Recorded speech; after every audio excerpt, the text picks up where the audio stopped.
Okay, this is Kevin Trojanowski, team leader of Insane Projects. We have an approximately 1/5 scale Delta III going on its second flight. Central motor is a 6-inch P8600. Each of the 9 outboards has an L1200. The boosters will strip off as they burn out. We have three of them are air starts, 6 are ground starts. Each booster comes in on its own parachute.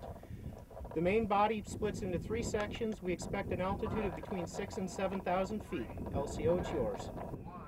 Start. Go, baby. Live, baby.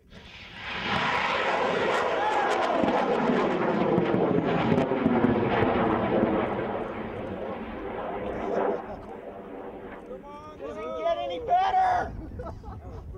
That was better that time, guys. It wasn't so sideways looking.